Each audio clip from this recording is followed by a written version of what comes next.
वृंदावनेश्वरी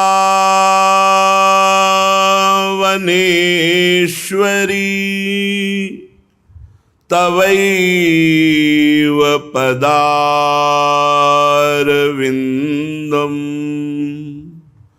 प्रेमामृतैकमकरंद रसौघपूर्णं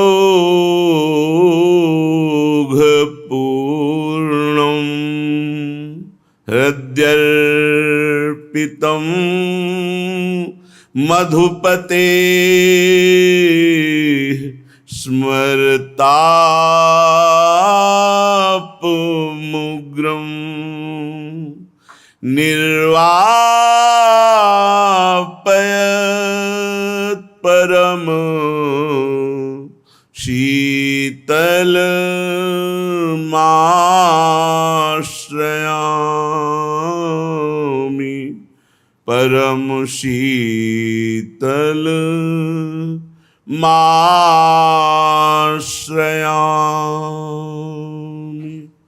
सच्चिदानंद रूपाय विश्वोत्पत्त्यादिहेतवे तापत्रय विनाशाय श्री कृष्णाय वयं नुमः। कृष्णाय वासुदेवाय देवकी नंदनाय च नंद गोप कुमाराय गोविंदाय नमो नमः। कृष्णाय वासुदेवाय हरे परमात्मने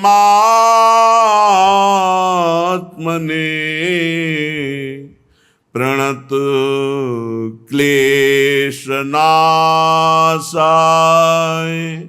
गोविंदाय नमो नमः।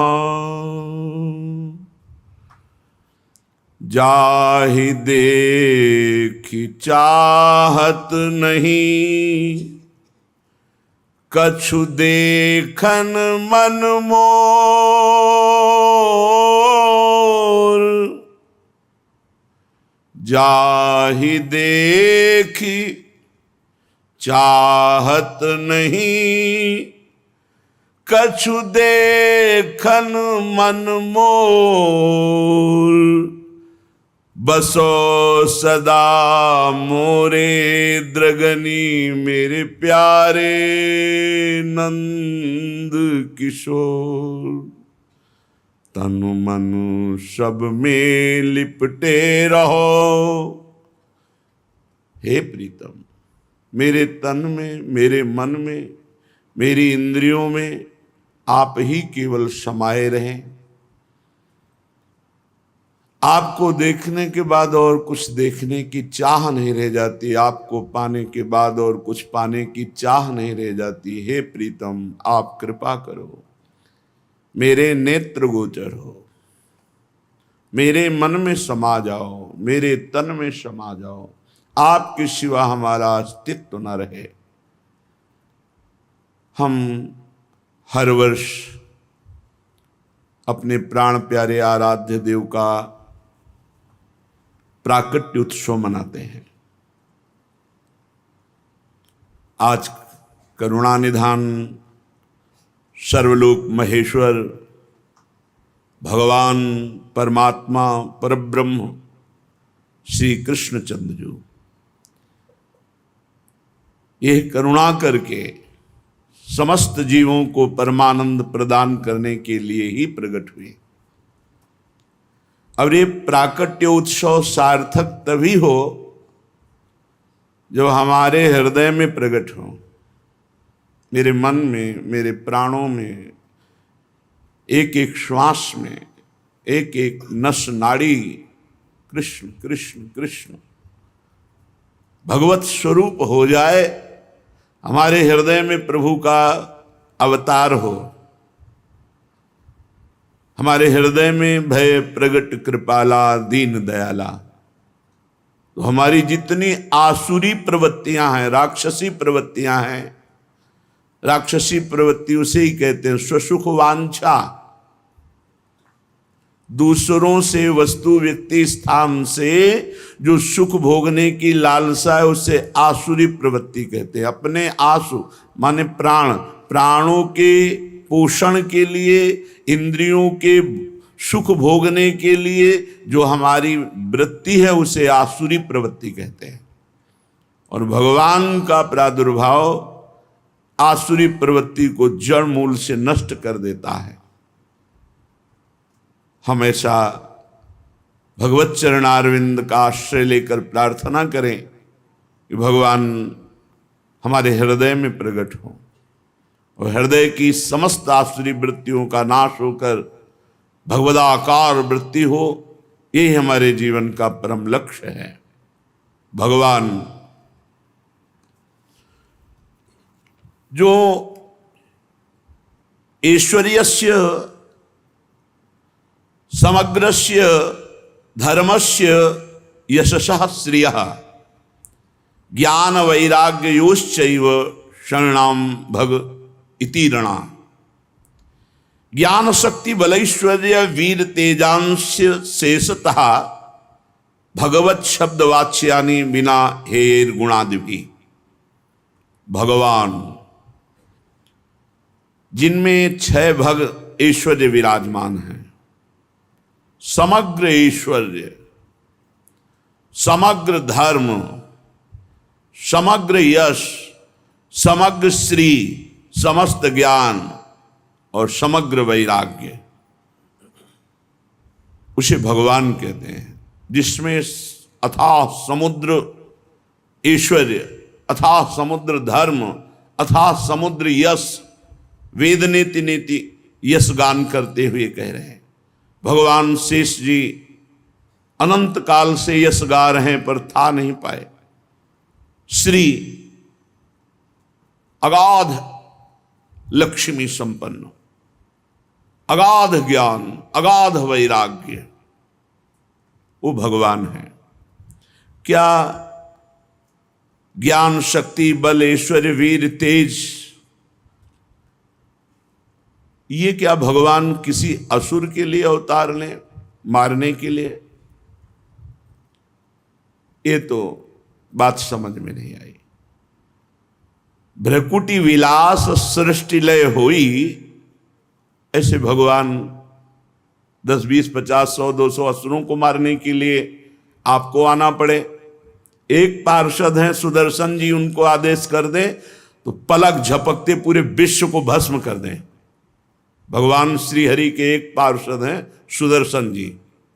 अगर नारायणास्त्र का संधान हो जाए तो संकल्प करते ही पूरी सृष्टि भस्म हो जाए। भगवान के ऐसे दिव्य अस्त्र पार्षद हैं। भगवान अवतरित हो कुछ उत्पात मचाने वाले दैत्यों को नाश करने के लिए, एक गौड़ बात है। अनंत बलशाली भगवान अपने भक्तों को सुख देने के लिए अवतरित होते हैं। जो महान तप, निरंतर भजन परायण और वो भाव से युक्त हो गए, जैसे दंडकारण्य के ऋषि श्रुति की ऋचाएं, श्रुतियां, ये सब भगवान को कांत भाव से देखा तो सब गोपियां बनी आके। देवकी वसुदेव जी ने महान तप किया कि संसार का स्वामी भगवान मेरा पुत्र बने। नंद यशोदा जी, ये सब महान तप संपन्न, इनको सुख प्रदान करने के लिए भगवान प्रकट हुए। ये दुराचारियों का विनाश तो बहुत साधारण सी बात है।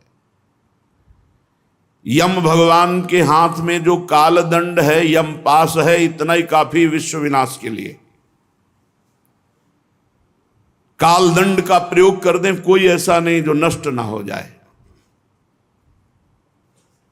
भगवान वरुण जी के पास वरुण पाश, ऐसे दिव्यास्त्र क्षण में नष्ट कर दे पूरी सृष्टि को। भगवान शिव का पाशुपतास्त्र ऐसा है, एक पलक झपकते विश्व का विनाश कर दे। वायुवास्त्र, अग्नेयास्त्र, वरुणास्त्र, ये भगवान को अवतार लेने की जरूरत है। छोटे मोटे छोटे संपूर्ण ब्रह्मांडों सहित भूतल को शेष भगवान अपने फण पर सरसों की दाने की तरह रखे। ऐसे अनंत महिमाशाली भगवान किसी असुर को मारने के लिए केवल प्रकट हो, ये केवल भगवान अपने भक्तों को सुख देने के लिए। जब भक्तों को सताया जाता है, भगवान को असहनीय हो जाता है। जब जब भक्तों को पीड़ा दी गई, भगवान के केवल 1 ही 2 या 24 अवतार नहीं है, लिख नहीं सकते शास्त्रों में, इतने अवतार भगवान के। जरूरत पड़ी तो वस्त्रावतार हो गया। कहां 24 अवतारों में लिखा कि त्रिलोचन जी के यहां नौकर बनेंगे? कहां लिखा है भगवान अवतार लेकर माधवदास बाबा की लंगोटी धोएंगे, पीछे पीछे डोले? अनंत अवतार भगवान के, भक्तों के सुख के लिए।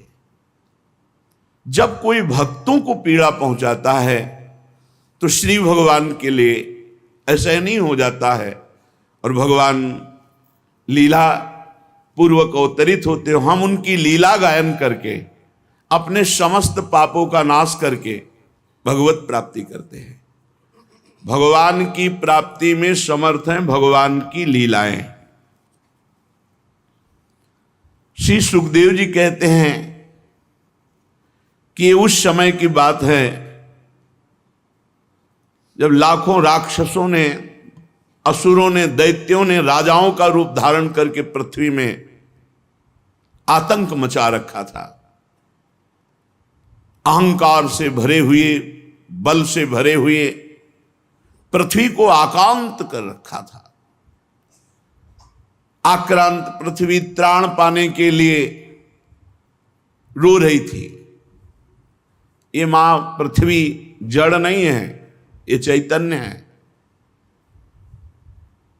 ये भगवान की प्रिया हैं। इसीलिए इनकी नित्य प्रातःकाल वंदना करनी चाहिए, जिससे हमारी बुद्धि शुद्ध हो। जैसे हम माँ की गोद में ही मलमूत्र का त्याग करते हैं तो अपराध नहीं लगता, ऐसे जन्म से लेकर मृत्यु तक हम अपराध करते रहते हैं पृथ्वी माँ की गोद में। ये माँ चैतन्य है, ये कोई जड़ नहीं। पृथ्वी माँ असहनीय हो गया तो गौ का रूप धारण किया और ब्रह्मा जी की शरण में गई। गौ रूपा पृथ्वी जी के नेत्रों से अश्रु प्रवाह हो रहा था और बहुत दुखी होकर के कहा कि जब मेरे ऊपर भक्तों को कष्ट दिया जाता है, धर्मात्माओं को कष्ट दिया जाता है, धर्म की हानि होती है, तो मैं ये नहीं सह पाती हूं। मैं इस समय बहुत दुखी हूं। अपनी सारी गाथा ब्रह्मा जी को सुनाई। गौरभूत्वा श्रुमुखी खिन्ना क्रंदन्ति करुणम विभो उपस्थितांतिके तस्मै व्यसनम स्वमवोचत।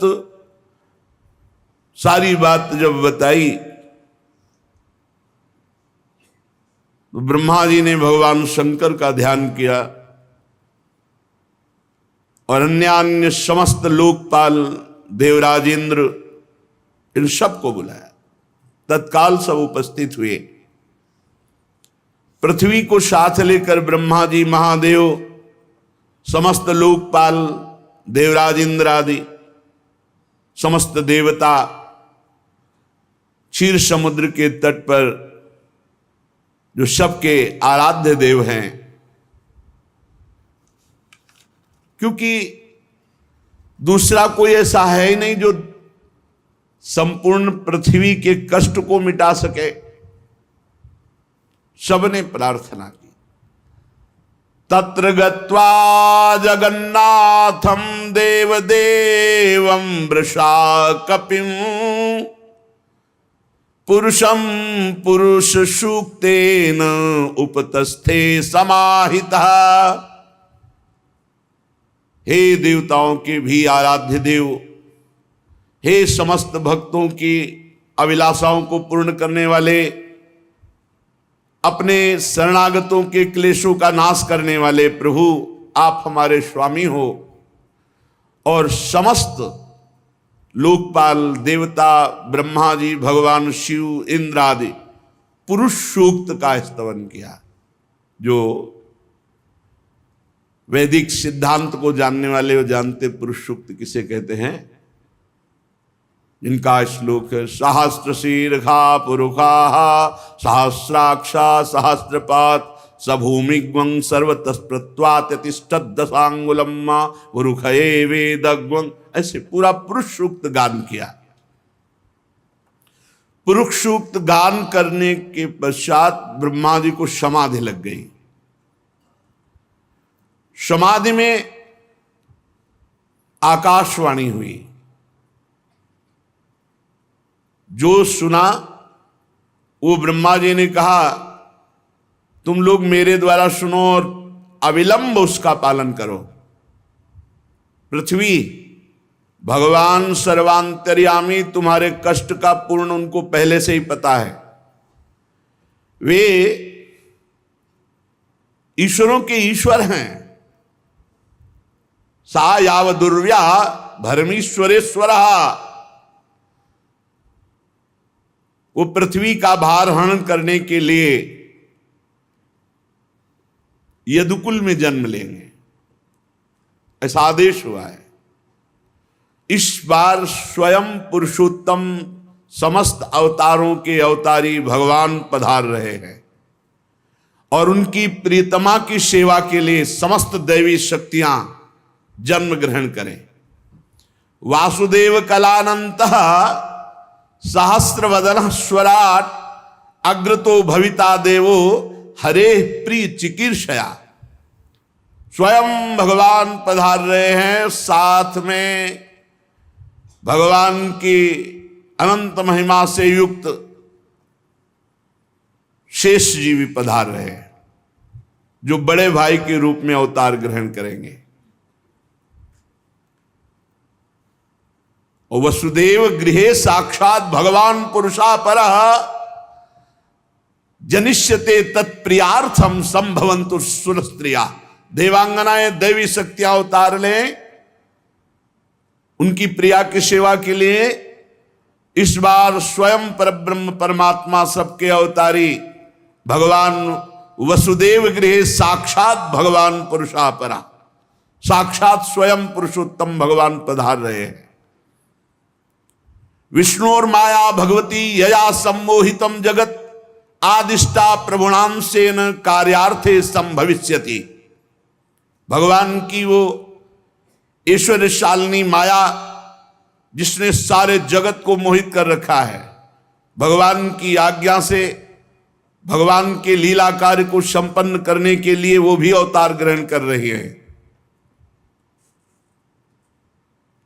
प्रजापतियों के स्वामी भगवान ब्रह्मा जी ने देवताओं को इस प्रकार आज्ञा की, पृथ्वी को ढांढस बंधाया।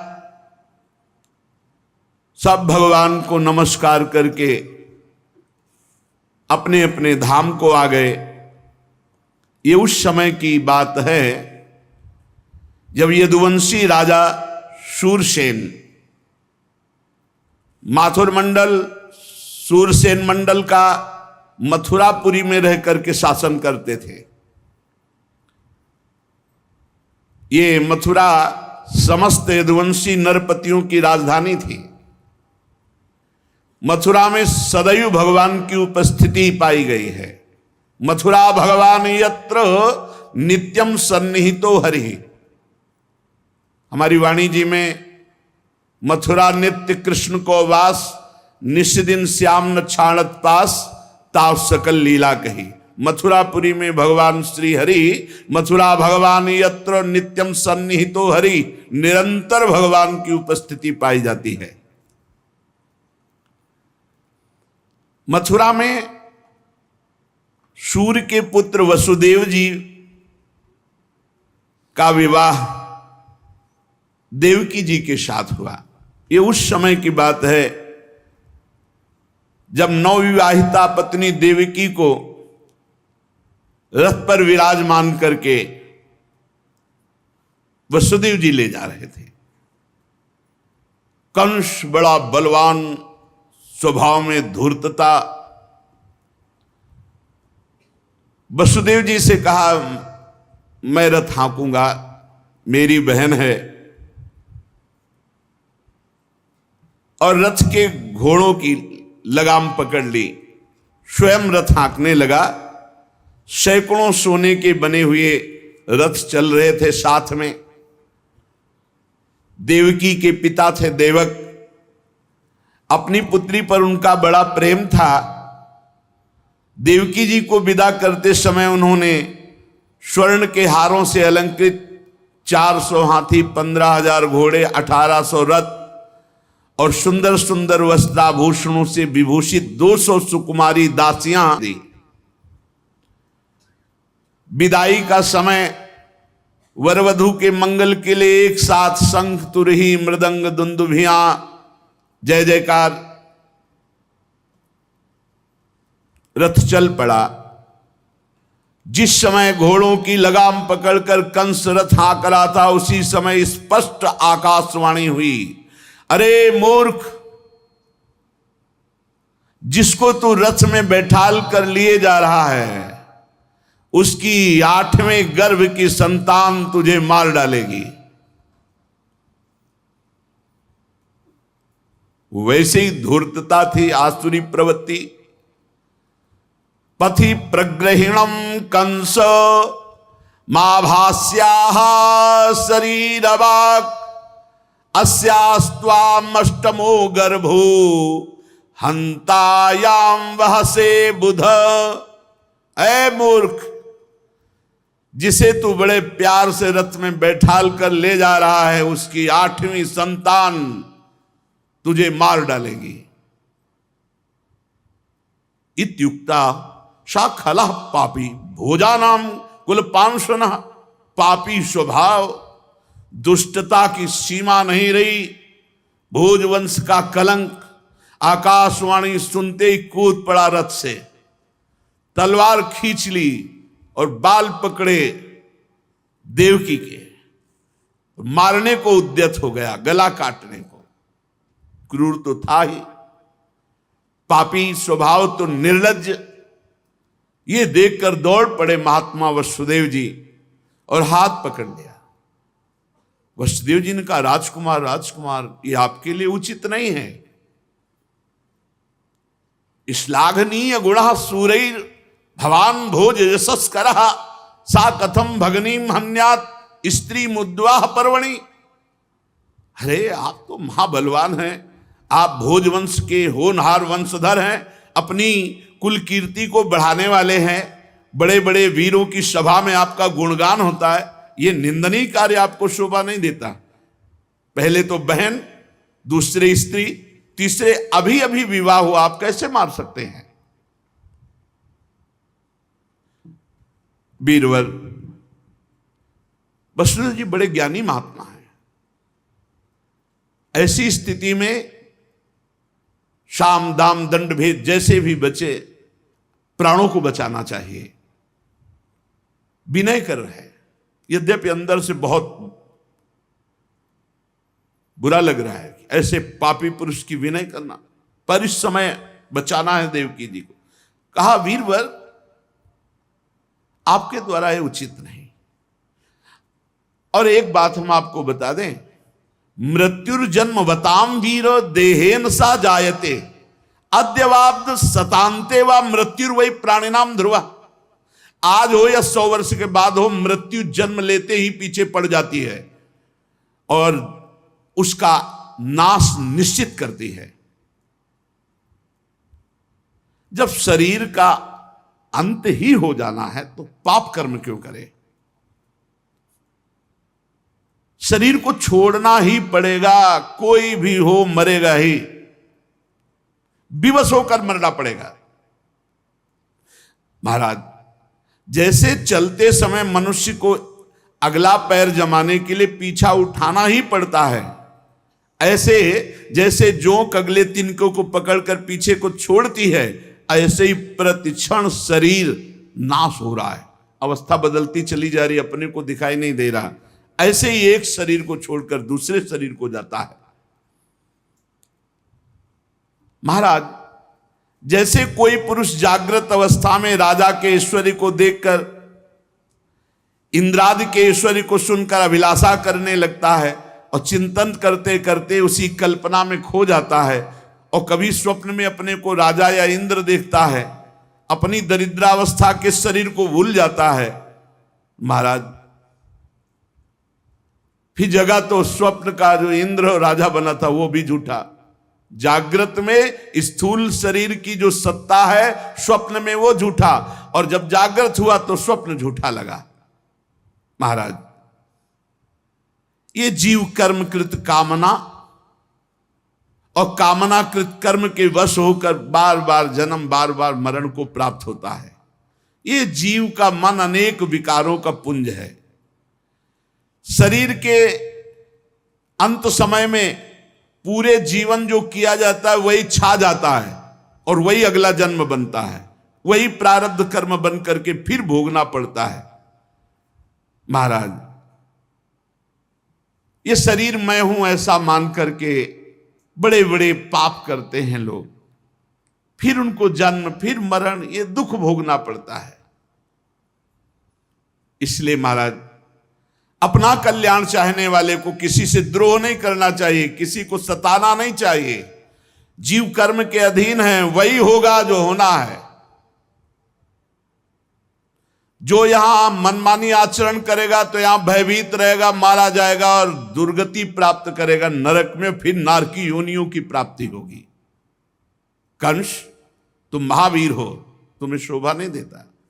छोटी बहन है, अभी बच्ची है, अभी ब्याह हुआ है, तुम्हारी कन्या के समान है, अभी मंगल चिन्ह नहीं मिटे, शरीर से अभी देखो ना कैसे ब्याह के सब, और आप उसका वध करना चाहते हैं, बिल्कुल उचित नहीं।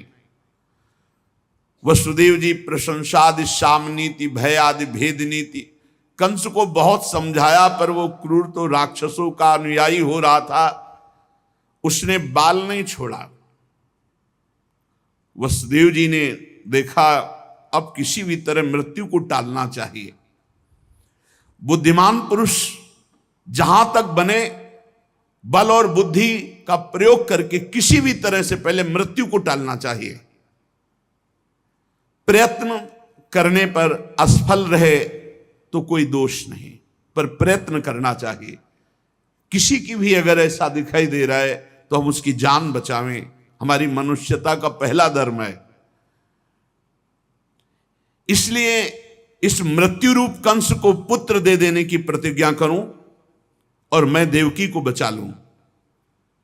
यदि मेरे लड़के होंगे तब ये कंस स्वयं पता नहीं मर जाएगा, बचेगा कि नहीं बचेगा, क्या होगा। संभव उल्टा हो, आकाशवाणी ने कहा मेरा लड़का मारा तो मारेगा, पक्का मारेगा। विधाता के विधान को कोई टाल थोड़ी सकता है। इसलिए इस समय मुझे देवकी को बचाना चाहिए। अपनी बुद्धि के अनुसार ऐसा निश्चय करके हाथ जोड़कर कहा, महाराज आप बड़े वीर हैं, बड़े पराक्रमी हैं और बड़े प्रशंसनीय हैं।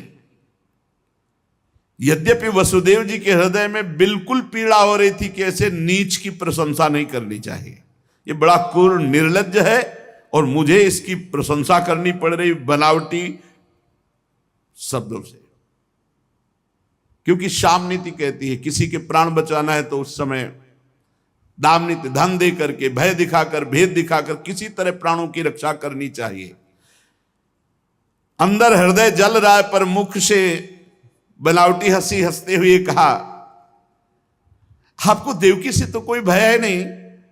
आकाशवाणी ने तो पुत्र से कहा, वो भी 8वें। सो मैं प्रतिज्ञा करता हूं, आठवां क्या, हर पुत्र लाके आपको दे दूंगा।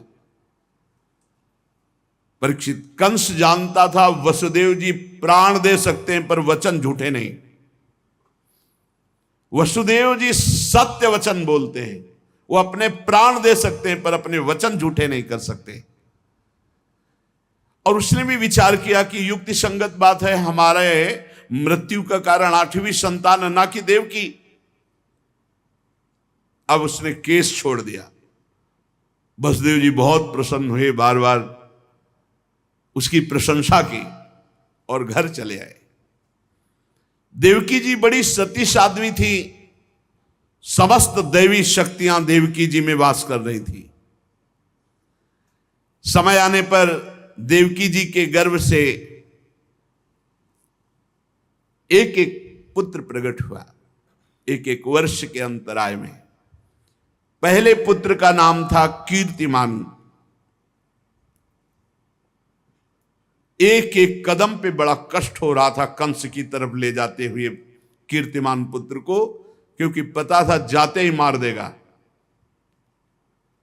ऐसा करते समय उन्हें बड़ा कष्ट हो रहा था, परंतु सत्य प्रतिज्ञ महापुरुषों को अपने वचन झूठे होने में जो कष्ट होता है उससे बड़ा कोई कष्ट नहीं।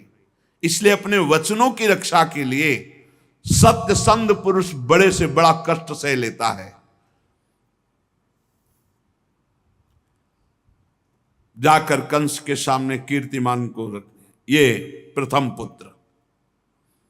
और शांत कंस ने देखा कि पुत्र के जीवन और मृत्यु में समान भाव वसुदेव जी का, ये तो सत्य में पूर्ण निष्ठावान है।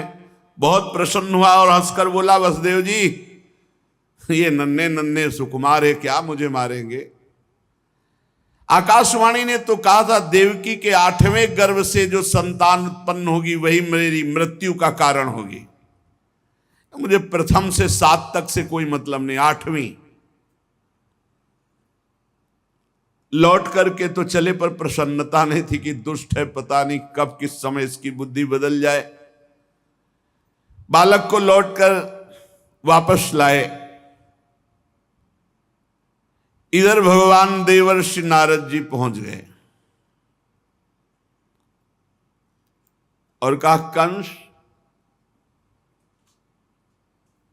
एक कमल लिया जो 8 दल का था। कहा जरा गिनो इसमें 8वां कौन है। ये 8वां, हम कह रहे हैं यहां से शुरू करो, वो 8वां, यहां से शुरू करो। हर दल से गिनवाया तो हर 8वां हुआ। बोले देवताओं के चक्र को तुम नहीं जान सकते, कौन सा 8वां है। और सुनो, ये ब्रज में जो नंदगोप हैं और ये जो वसुदेव देव की वृष्णिवंशी हैं, ये कोई साधारण नहीं है, ये सब दैवी शक्तियां हैं, सब बड़े बड़े देवता हैं। तुम्हारी सेवा में जो है ये सब देवता छुप करके हैं। और बतलाया कि दैत्यों के कारण पृथ्वी का भार बढ़ गया है और तुम्हारे वध की और सब दैत्यों के वध की पूरी तैयारी चल रही है। अच्छा अब देख लेना, तुम्हें जैसा समझ में आए। हम तो जा रहे हैं। आग लगा दी। क्यों? क्योंकि ये पापी दया करेगा तो भगवान के अवतार में विलंब हो जाएगा। ये जब और पाप करेगा तो भगवान बहुत शीघ्र अवतरित होंगे। कंस को निश्चय हो गया कि अरे तो सब मेरे मारने का विधान बनाया जा रहा है। कमल में हर पंखुड़ी 8वीं थी, तो पता नहीं कौन सा पुत्र 8वां हो। और मेरे मारने वाला तो भगवान ही होगा, दूसरा तो कोई होगा नहीं। और वो किस में आ जाए, किस रूप में, पहले में कि दूसरे में कि तीसरे में। वसुदेव देवकी के लिए आदेश किया, तत्काल हथकड़ी बेड़ियों से जकड़ करके इनको कैद खाने में डाल दिया जाए और बहुत ही कठोर पहरा लगा दिया जाए। और जो पुत्र कीर्तिमान था मंगवाया, तुरंत उसे मार डाला। उसको वर्ष वर्ष में जो संतान होती मारता गया, उसे हर बार शंका बनी रहती, पता नहीं वो भगवान किन बालक के रूप में प्रकट हो जाए। परीक्षित, पृथ्वी में बात प्रायः देखी जाती है कि अपने प्राणों का ही पोषण करने वाले जो लोभी लोग होते हैं, वो चाहे राजा हो चाहे कोई भी हो, वो अपने स्वार्थ की पूर्ति के लिए माता पिता भाई बंधु किसी की भी हत्या कर सकते हैं। माता की, पिता की, भाई की, बंधु की, मित्रों की, इष्ट की, किसी की भी। ऐसे स्वार्थी पुरुषों से कभी मित्रता नहीं रखनी चाहिए, नहीं हानि ही होती है। और कंस को पूर्व जन्म की स्मृति थी कि वो महान बलशाली भयंकर कालनेमी राक्षस असुर था, और उसमें भी भगवान ने, विष्णु भगवान ने मारा था कालनेमी को। अब वो समझ गया कि भगवान ही अवतार ले रहे हैं मेरे मारने के लिए, तो उसने यदुवंशियों से घोर विरोध ठान लिया। बड़ा बलवान था, रौंद दिया। यदु भोज अंधक वंश के अधिनायक अपने पिता को बंदी बनाकर कैद खाने में डाल लिया, और सूरसेन का स्वयं राजा बन बैठा। कंस बड़ा बलशाली था, उसके बल से प्रभावित होकर जरासंध ने संबंध अपनी पुत्रियों का ब्याह कर दिया। अब तो और बल। फिर प्रलंबासुर, बकासुर, चाणूर, तृणावर्त, अघासुर, मुष्टिकासुर, अरिष्टासुर, द्विविद, पूतना, केसी, धेनुकासुर, बाणासुर, भौमासुर, ये सब मित्र हो गए कंस के। अब तो एक छत्र भूमंडल पर शासन, यदुवंशियों को जहां कोई दिखाई दे उनको नष्ट कर देना। छुप करके कुरु, पांचाल, कैकेय, साल्व, विदर्भ, निषद, विदेह, कौशल आदि देशों में भाग गए यदुवंशी, और अपने को छुपाकर भेष बदल कर वहां रहने लगे कंस के भय से। कुछ लोग जो बड़े प्रवीण थे वो कंस के आगे हाथ जोड़ करके उनके सेवक बन करके उनके मन के अनुसार चलने लगे। जब कंस ने एक एक करके देवकी जी के 6 बालक मार डाले, तब देवकी के 7वें गर्भ में भगवान के अंश स्वरूप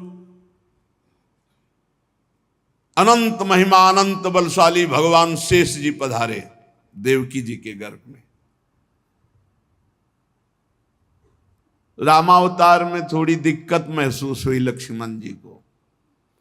जहां कुछ बात आती प्रभु के विरुद्ध तो सह नहीं पाते, और जहां उठने की कोशिश करते वहीं केवल इतनी बात कह दी विदेहराज जनक ने कि अब अगर हम ऐसा जानते कि पृथ्वी में कोई ऐसा वीर ही पैदा नहीं हुआ जो अजगौ को उठा लेता, तो मैं प्रतिज्ञा ही नहीं करता। लक्ष्मण जी ने आदेश नहीं लिया था, कूद पड़े और कहा तुम कैसी बात बोल गए विदेहराज जनक, जहां रघुवंश मणि भगवान श्री राम विराजमान है वहां तुमने ऐसी बात कर दी। अरे पूरे ब्रह्मांड को उठाऊं, सैकड़ों योजन दौड़ करके ले जाऊं और कच्चे घड़े की तरह तोड़ दूं, इस पुराने पिनाक की क्या बात कर रहे हो? इसे तो कमल नाल की तरह अभी तोड़ दूं, भगवान का आदेश किया। भगवान बैठ जाओ आके। जे ही कोल भीलो ने बताया, महाराज चक्रवर्ती सम्राट महाराज दशरथ की संपूर्ण सेना और भरत शत्रुघ्न, हाथी घोड़े रथ रब्बास। लक्ष्मण जी, अभी राम जी कुछ बोल ही नहीं पाए, लक्ष्मण जी उठे और बोले मिलने आना था तो ऐसे वैभव से थोड़ी मिला जाता, इसका मतलब कुछ और सोचा, तो गलत सोच लिया भरत जी ने। तत्काल प्रत्यंचा खींच ली और कहा आज मैं दिखाऊंगा कि भगवान के दासत्व में कितनी बल है। भगवान श्री राम को चुप चुप शांत हो जाओ, तुम क्या समझते हो अयोध्या का राज्य भरत के मन में लोभ पैदा कर सकता है? कहीं क्षीर समुद्र में खटाई फाड़ सकती है क्या? अरे त्रिभुवन का राज्य मिले तो भी भरत जैसे प्रेमी के हृदय में किंचन मात्र प्रलोभन नहीं। अरे माताएं आ रही इसलिए, पूरी प्रजा आ रही, पूरी सुरक्षा है इसलिए। तब लक्ष्मण जी, कई जगह ऐसा होता जहां वो भगवान की सेवा के लिए उठते। इस बार का नहीं महाराज, आप बड़े नहीं बनोगे, बड़े हम बनेंगे और अपनी मन की बात करेंगे। तो भगवान शेषा बहुत प्यार करते हैं, बहुत प्यार करते हैं भगवान श्री हरि को, अपनी गोद में शयन कराते हैं गौर वर्ण के। ये गौर श्याम जोड़ी ही है। शेष सैया पे हैं तो कर्पूर की तरह गोरे हैं शेष भगवान, कोई काले नहीं है। और श्याम वर्ण के भगवान उन पे शयन करते हैं। जब अवतार लेते हैं तो गौर श्याम जोड़ी ही रहती है। अगर बड़े भाई के रूप में होते तो राम जी को रोक देते, वनवास नहीं जाने देते, पर बड़े राम जी थे। इस बार बड़े भाई बन के आए, अपने प्रभु को सुख प्रदान करने के लिए आज्ञा करूंगा। नहीं, ऐसा नहीं, तो मानना पड़ेगा आज्ञा। अनंत भगवान जब 7वें गर्भ के रूप में देवकी के उदर में पधारे, बड़ा आनंद। पर देवकी जी को लगा कि कंस इसे भी मार डालेगा, इसलिए वो रुदन करने लगी।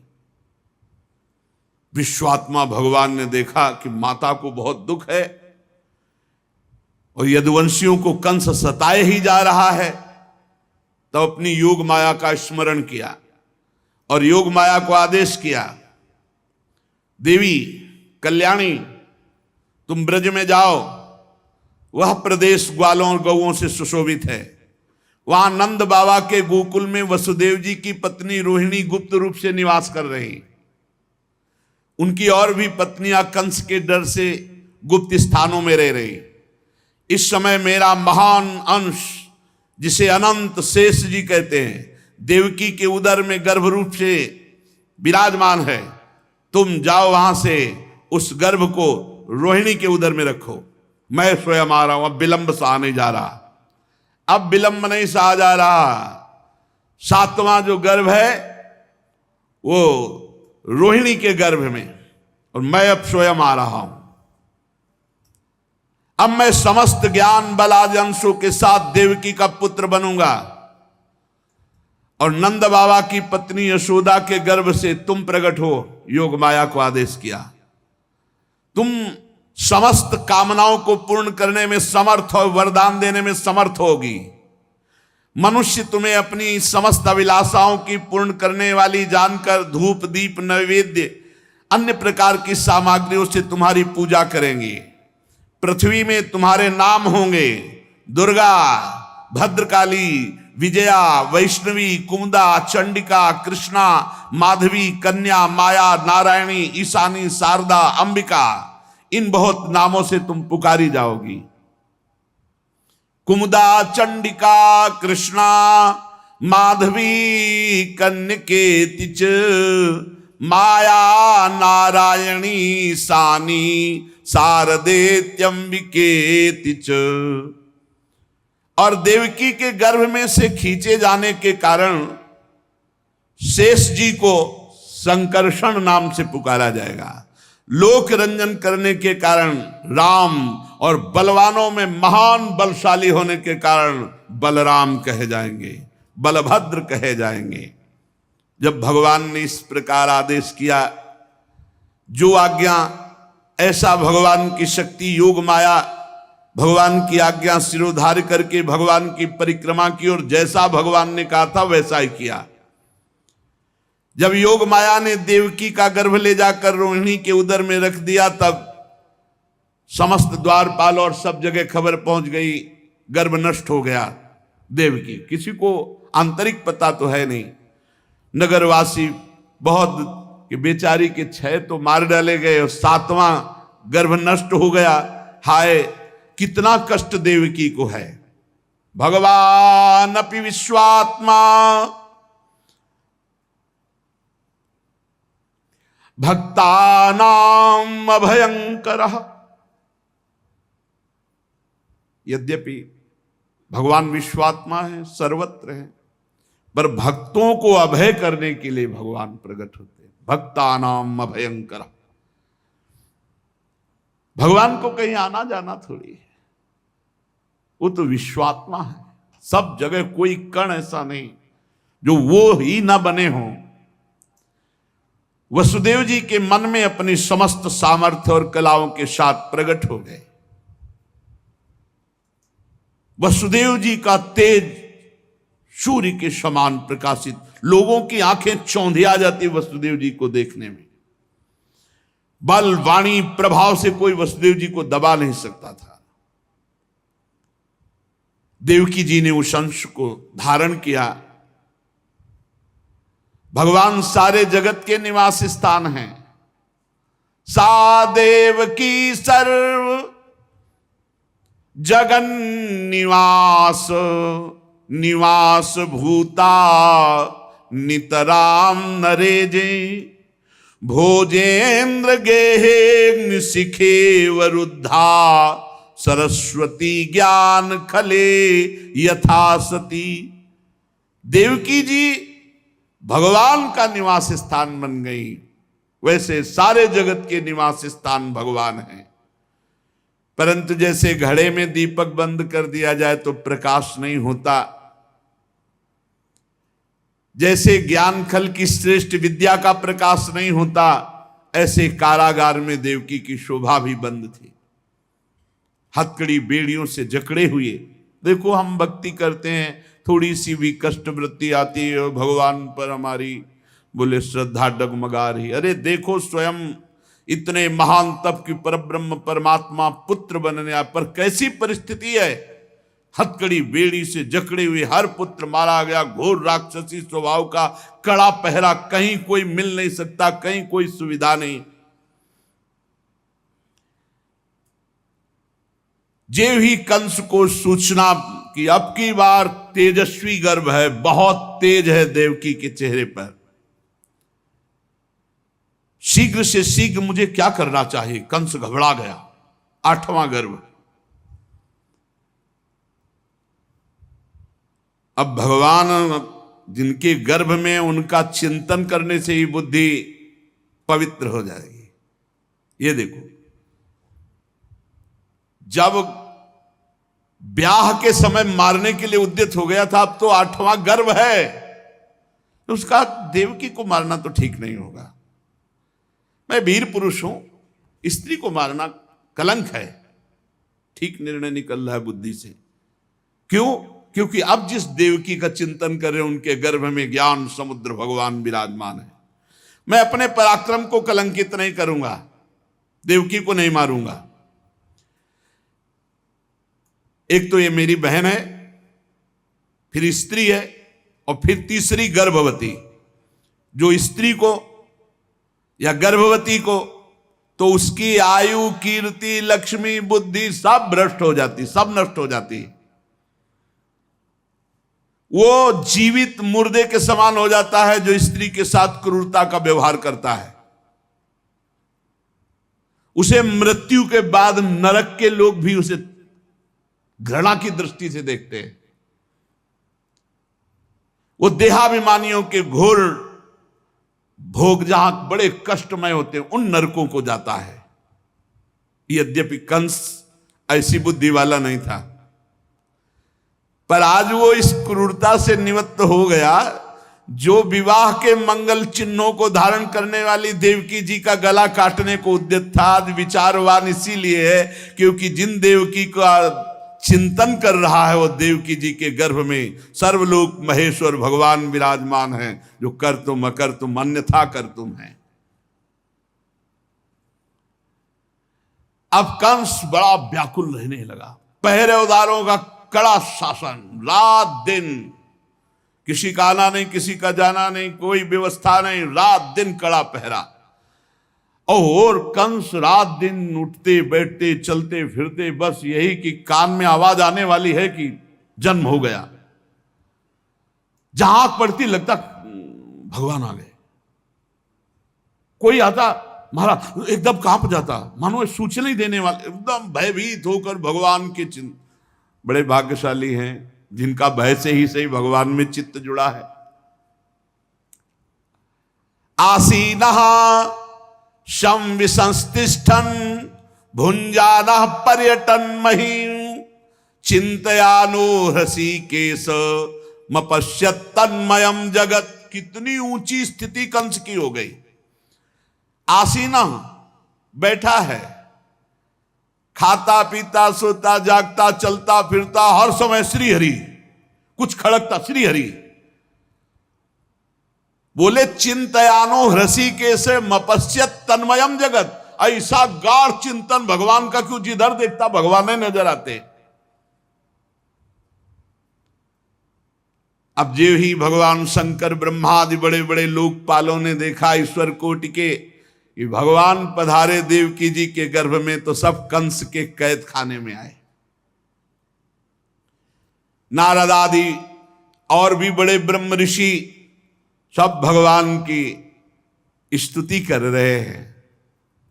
देवकी जी की तरफ नमस्कार मुद्रा में और सब भगवान की स्तुति कर रहे हैं।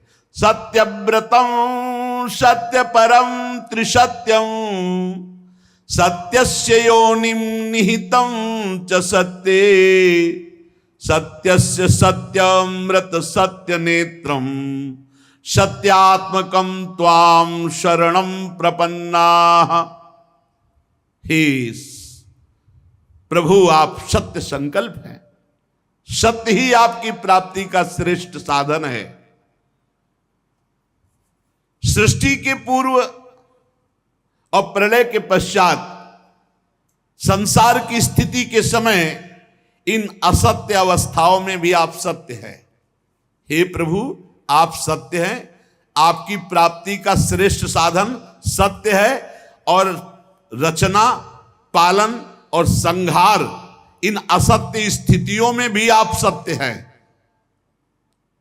पृथ्वी, जल, तेज, वायु, आकाश, ये 5 दृश्यमान सत्यों के आप ही कारण हैं। आप ही अंतर्यामी रूप से विराजमान हैं। आप इस दृश्यमान जगत के परमार्थ स्वरूप हैं। आप ही मधुरवाणी समदर्शन के प्रवर्तक हैं। भगवान, हम तो बस इतना समझते हैं कि आप सत्य स्वरूप हैं, हम सब आपकी शरण में हैं।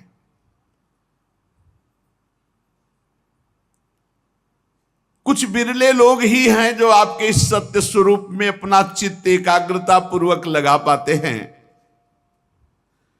प्रभु, जो आपका चिंतन करते हैं उनके लिए संसार समुद्र कैसा है? गाय के बछड़े के खुर के गड्ढे के समान, पार होने में कोई, जो आपका चिंतन करते हैं।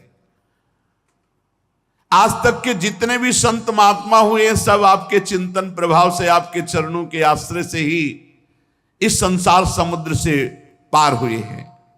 परम प्रकाश स्वरूप परमात्मन, आप भक्तजनों के निष्कपट हितैषी और प्रेमी हैं।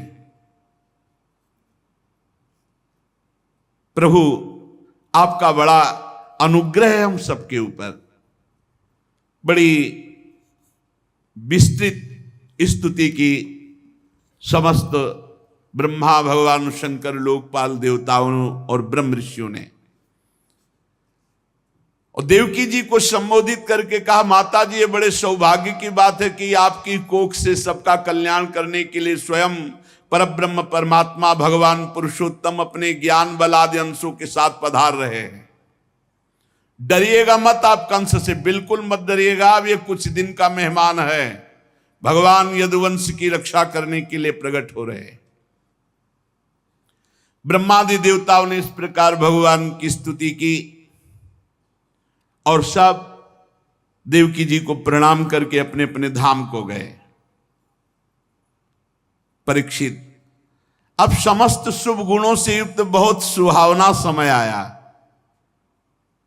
अथ सर्वगुणोपेतः कालः परम शोभनः यर्हे वाजन जन्मर्क्षम शांतरक्ष गृह तारकम। रोहिणी नक्षत्र था। आकाश के सभी नक्षत्र, ग्रह और तारे सौम्य हो रहे थे। जैसे अंतःकरण शुद्ध होने पर भगवान का आविर्भाव होता है, उसी प्रकार भगवान जब अवतार लेते हैं ना, तो संपूर्ण सृष्टि प्रकृति परम पवित्र हो जाती, क्योंकि भगवान अवतरित हो रहे। काल, दिशा, पृथ्वी, जल, अग्नि, वायु, आकाश, मन, ये सब निर्मल हो जाते हैं। भगवान जब प्रकट हो रहे हैं, रोहिणी नक्षत्र है और समस्त नक्षत्र, ग्रह, तारे ये सब सौम्य हो रहे हैं। दिशाएं स्वच्छ प्रसन्न थी, जगमग जगमग तारे हो रहे हैं। सब जगह रत्नों की खाने अपने आप प्रकट हो रहे हैं। पृथ्वी से स्वर्ण, चांदी, हीरा, जवाहरात, ये रत्ने अपने आप प्रकट हो रहे हैं। जैसे पीली मिट्टी, लाल मिट्टी, ऐसे रत्न प्रकट हो रहे हैं। हीरे आदि की खाने मंगलमय प्रकाश करती हुई नीचे से प्रकट हो रही। नदियां एकदम जल निर्मल। रात्रि के समय भी सरोवर कमल खिल गए। वन में वृक्षों की पंक्तियां रंग बिरंगी पुष्पों के गुच्छों से लद गई। पक्षी चहकने लगे, भौरे गुंजार करने लगे। वो वायु सुख स्पर्शा पुण्य गंधवा शुचि अग्न्यस्त द्विजाति नाम शांतस्तत्र समिंधति। उस समय परम पवित्र शीतल मंद सुगंध वायु लोगों को सुख दान करती हुई बह रही। जो ब्रह्म ऋषियों के अग्निहोत्र की अग्नियां कंस के अत्याचार से बुझ गई थी, वो अपने आप प्रज्वलित हो गई। संत पुरुष पहले ही चाहते थे कि असुरों की बढ़ती ना होने पाए। पता नहीं क्या हो रहा है, सबका मन आनंदित हो रहा है, सब प्रसन्न हो रहे, क्योंकि भगवान का आविर्भाव हो रहा है। उसी समय देवताओं की दुंदुभियां अपने आप बज उठी। किन्नर गंधर्व मधुर स्वर में गान करने लगे। सिद्ध चारण भगवान के मंगलमय गुणों की स्तुति करने लगे। विद्याधरियां अप्सराएं नृत्य करने लगे। बड़े बड़े देवता ऋषि मुनि आनंद में भरकर कंस के कारागार के ऊपर पुष्पों की वर्षा कर रहे हैं। अब तो काले काले मेघ आकर मंडराने लगे और धीरे धीरे गर्जना करते हैं। भारी वर्षा प्रारंभ। जन्म मृत्यु के चक्र से छुड़ाने वाले जनार्दन भगवान का अवतार समय निशीथ रात के 12 बजे। निशीथे तम उद्भूते जायमाने जनार्दले।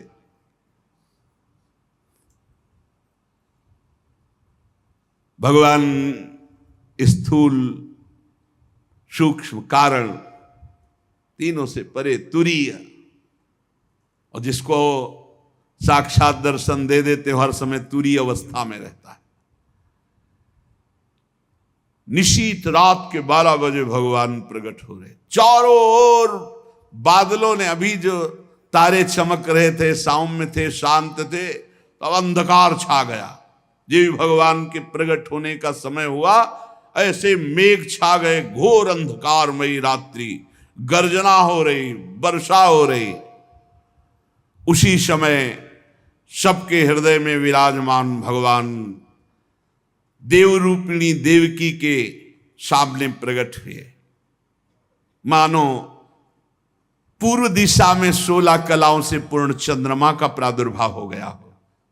भगवान श्री कृष्ण चंद्र जो चंद्रवंश में प्रकट हो रहे, 16 कलाओं से।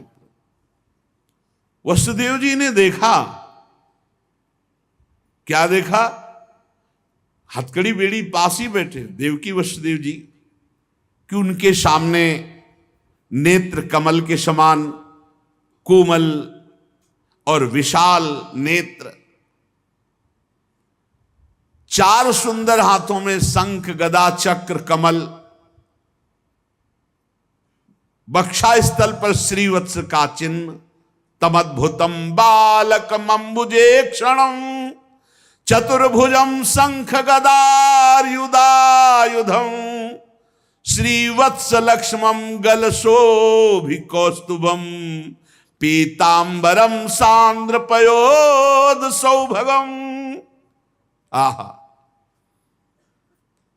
शंख चक्र गदा पद्म, वक्षा स्थल पर श्रीवत्स का चिन्ह, कौस्तुभ मणि, अद्भुत झिलमिला रही कांति, वर्षाकालीन मेघ के समान परम सुंदर श्यामल शरीर पर मनोहर बिजली की भांति चमकता हुआ पीतांबर, बहुमूल्य वैदुर्य मणि के किरीट कुंडल की कांति, सुंदर घुंघराले केस जो सूर्य की कांति को भी मात कर रहे हैं, ऐसा तेज, चमचमाती करधनी की लड़ियां, बाहों में बाजूबंद, कलाइयों में कंकण, आभूषणों से सुशोभित श्री भगवान को सामने देखा।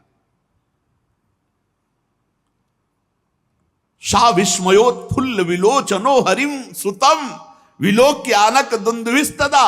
अरे मेरे पुत्र के रूप में कौन आ रहे हैं? ये साक्षात भगवान। सा विस्मयोत्फुल्ल विलोचनो हरिम। वसुदेव जी ने प्रफुल्लित होकर देखा, मेरे भगवान आ रहे। असीम आश्चर्य, रोम रोम परमानंद में डूब गया। भगवान पधारे, जन्म जन्म की अब आस पूर्ण हुई। भगवान को मेरे पुत्र बनेंगे। उसी समय संकल्प किया, इस समय तो मेरे हाथ और पैर हथकड़ी और बेड़ियों से जकड़े हुए हैं। मैं 10,000 गायों का संकल्प करता हूं पुत्र प्रकट होने के महोत्सव में। भगवान श्री कृष्ण पूरा सूतिकाग्र है, श्याम वर्ण से प्रकाशित हो रहा है। वसुदेव जी ने अब निर्भय होकर के, अरे स्वयं परमात्मा पुत्र बनने आए हैं, अपनी बुद्धि स्थिर की और भगवान के चरणों में सिर झुका करके स्तुति करने लगे। वसुदेव जी ने कहा, विदितोऽसि भवान साक्षात् पुरुषः प्रकृते परः केवलानुभवानंद स्वरूपः सर्वबुद्धिदृक् स एव स्वप्रकृतेदं सृष्ट्वाग्रे त्रिगुणात्मकं तदनु त्वं प्रविष्ट इव भाव्यसे। समझ गया प्रभु, समझ गया। आप प्रकृति से अतीत साक्षात परमात्मा हैं। आपका स्वरूप केवल अनुभव और केवल आनंद है। आप समस्त बुद्धियों के एकमात्र साक्षी हैं। प्रभु, आप ही स्वर्ग के आदि में अपनी प्रकृति से इस त्रिगुणमय जगत की सृष्टि करते हैं, फिर उसमें प्रविष्ट ना होने पर भी आप प्रविष्ट के समान जान पड़ते हैं। प्रभु, आप सर्वशक्तिमान सबके स्वामी हैं। संसार की रक्षा के लिए आपने मेरे यहां अवतार लिया है। आजकल कोटि कोटि असुर राक्षस सेनापतियों ने राजा का नाम धारण कर रखा है और अपने अधीन बड़ी बड़ी सेनाएं कर रखी हैं। उन सब का संहार करने के लिए आपका अवतार हुआ है। देवताओं के देव, मेरे आराध्य देव, एक कंस बड़ा दुष्ट है। जब इसे मालूम होगा कि आप हमारे घर में प्रकट हुए तो आपके भाइयों को मार डाला। फिर भी मुझे भय लगता है कि कहीं शस्त्र लेकर दौड़ा आवे और कुछ अमंगल कर दे। यह है वात्सल्य। एक तरफ देख रहे सर्वलोक महेश्वर भगवान और एक तरफ पुत्र, तो डर भी लग रहा है कहीं कंस अस्त्र लेकर दौड़ा आवे, कुछ अमंगल न कर दे। जब देवकी जी ने देखा मेरे पुत्र के रूप में तो पुरुषोत्तम भगवान, तो कंस से जो बहुत भय था कुछ भय रह गया। भय तो है। और बड़े पवित्र भाव से मुस्कुराती हुई कहा, प्रभु, जैसा वेदों में आपका स्वरूप सुना वो अव्यक्त सबका कारण बताया गया, ब्रह्म बताया गया, ज्योतिष स्वरूप बताया गया, लेकिन आप ही हैं अनिर्वचनीय, निष्क्रिय, विशुद्ध सत्ता के रूप में। और वो आज आप मेरे सामने प्रकट हो गए। जिस समय ब्रह्मा की पूरी आयु 2 परार्ध समाप्त हो जाती है तो काल शक्ति के प्रभाव से सारे लोक नष्ट हो जाते हैं। पंचमहाभूत अहंकार में अहंकार, महातत्व में महातत्व, प्रकृति में और प्रकृति एकमात्र आप में लीन हो जाती है। आप ही शेष बचते हैं, इसलिए आपका नाम शेष है। प्रभु, आप भक्त भय आ रही है। हम लोगों को इस दुष्ट कंस से बहुत ही भय लग रहा है। आप हमारी रक्षा कीजिए। प्रभु, ये रूप आपका देहाभिमानियों के दर्शन योग्य नहीं है। पापी कंस को जब मालूम होगा कि आप मेरे गर्भ से प्रभु आएगा, और मेरा धैर्य टूट रहा है, मुझे भय लग रहा है। विश्वात्मन, आप पहले भगवत स्वरूप अंतर ध्यान कीजिए और आप बाल रूप हुए, क्योंकि आप बाल रूप का सुख देने के लिए ही तो आए हैं। श्री भगवान ने कहा, देवी, स्वयंभू मनवंतर में जब तुम्हारा पहला जन्म हुआ था उस समय तुम्हारा नाम था प्रश्नी और ये वसुदेव श्रुतपा नाम के प्रजापति थे। तुम दोनों के हृदय में बड़े ही शुद्ध भाव थे। जब ब्रह्मा जी ने तुम दोनों को संतान उत्पन्न करने की आज्ञा दी तब तुम लोगों ने इंद्रियों का दमन करके उत्कृष्ट तपस्या की। तुम दोनों ने वर्षा, वायु, घाम, शीत, उष्ण आदि काल के विभिन्न गुणों को सहन किया और प्राणायाम के द्वारा अपने मन के मल को धो डाला। तुम दोनों ने सूखे पत्ते खाकर फिर हवा पीकर केवल तपस्या की। अभीष्ट वर प्राप्त करने की इच्छा से मेरी आराधना की। कितना कठिन तप! मुझ में चित्त लगाकर ऐसा परम दुष्कर घोर तप करते हुए देवताओं के 12,000 वर्ष व्यतीत हो गए। सूखे पत्ते और फिर उन्हें भी छोड़ दिया, हवा वायु केवल 12,000 वर्ष देवताओं के। पुण्यमयी देवी उस समय में तुम दोनों पर प्रसन्न हुआ क्योंकि तुम दोनों तपस्या, श्रद्धा, प्रेममयी भक्ति से अपने हृदय में नित्य निरंतर मेरी भावना की थी। जैसा मैं आज तुम्हारे सामने प्रकट हुआ हूं ऐसा उस समय भी प्रकट हुआ था और तुमसे कहा वरदान मांगो। तब तुम दोनों ने कहा आप जैसा पुत्र मुझे चाहिए। तो मेरे जैसा तो सिर्फ मैं ही हूं, तो मेरे जैसा पुत्र, तो मैंने ये वरदान दिया कि मैं ही स्वयं तुम्हारा पुत्र बनकर आऊं। ये छोटी मोटी तपस्या का फल नहीं है, आप देख लीजिए। अगर आप जीवन भर रामकृष्ण हरि भगवान नाम जपते हुए भगवत प्राप्त हो जाते तो कितना सरल है, कितना सरल है। इसीलिए धन्य है ये कलयुग जो कम समय में भगवत प्राप्ति, केवल भगवान नाम जप और थोड़ा सा केवल पापाचरण से अपने को बचा लो तो भगवत प्राप्ति हो जाएगी। हे माता जी, मैंने देखा कि संसार में शील, स्वभाव, उदारता, अन्य गुणों में मेरे जैसा कोई नहीं, इसलिए मैं ही तुम्हारा पुत्र हुआ। मैं ही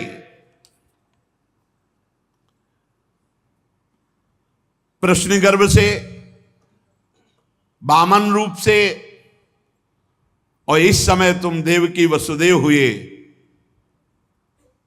वासुदेव के रूप से। एक बार मैं वचन बोलता हूं उसे 3 बार पूरा करता हूं, ये भगवान का नियम। मेरी वाणी त्रिकाल सत्य है। एक बार तुमने मांगा पुत्र तो प्रश्नी गर्भ, वामन रूप और इस समय वासुदेव रूप, कश्यप आदित्य के रूप में वामन रूप। और मैंने ये रूप इसलिए प्रकट किया कि जब मैं अवतार लेकर मनुष्य शरीर में लीला करूंगा तो मुझे पहचान पाना बहुत कठिन है। इसलिए तुम लोग ध्यान रखना मैं कौन हूं। ये खास बात, एक खास बात ध्यान देने योग्य बात है। भगवान कह रहे हैं कि तुम दोनों मेरे प्रति पुत्र भाव और निरंतर ब्रह्म भाव रखना। युवाम माम पुत्र भावेन ब्रह्म भावेन चासकृत चिंतयंतो कृत स्नेहो या से थे मदगतिम पराम, तब तुम मेरे परम पद को प्राप्त होगी। चिंतनीय कौन है गोपाल जी, कौन है लाल जी? कह रहे तुम मेरे प्रति पुत्र भाव और निरंतर ब्रह्म भाव, इस प्रकार के चिंतन द्वारा तुम मेरे पद को, मेरे प्रिया प्रीतम है कौन? देखो हित सजनी जी नहीं कह रहे, जैसे हित हरिवंश करत अपनो जस प्रगट अखिल ब्रह्मांडन, अखिल ब्रह्मांड के अधिपति हैं। पर ब्रह्म परमात्मा तत्व की उपासना हो रही। हमारा भाव है कि वो हमारे यार हैं, हमारे मित्र हैं, हमारे पति हैं, हमारे पुत्र हैं, हमारे स्वामी हैं, जो भाव रख सके, लेकिन है कौन? इसीलिए शांत भाव है। शांत भाव में पूर्ण तत्व ज्ञान हो जाता है।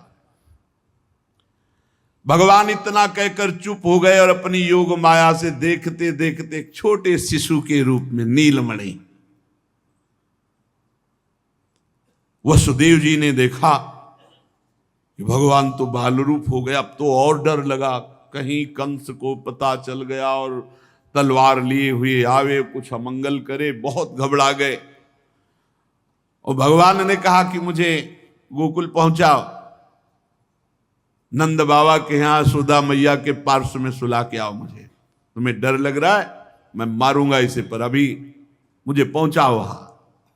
भगवान की आज्ञा का पालन करने के लिए जो ही चेष्टा की, ध्यान दीजिए, भगवान की आज्ञा का पालन करने के लिए जो ही चेष्टा की तो अपने आप हथकड़ी बेड़ियां कट गई। माया की हथकड़ी बेड़ियां कट जाएंगी जो ही भगवान की आज्ञा का पालन कर। और बड़े बड़े दरवाजे कोई एक दो नहीं थे, कई दरवाजे थे कंस के कारागार के, फटाफट सब ताले टूट गए, दरवाजे खुल गए। अद्भुत चमत्कार। और जितने पहरेदार घोर राक्षसी स्वभाव के, जिंदा खा जाए ऐसे पहरेदार थे, सब मूर्छित घोर निद्रा में। अब हथकड़ी बेड़ी कट गई, लाला को लेकर के चले। उस समय घोर बादल छाए हुए, अंधेरा, कुछ दिखाई नहीं दे रहा। कितना कष्ट में जीवन भक्त। अब सोचो, अभी अभी तो प्रकट हुए हैं और अभी अभी त्याग करने जा रहे हैं, अभी अभी त्याग करने। इधर समस्त द्वारपाल सब सोए हुए हैं, वसुदेव जी भगवान को लेकर।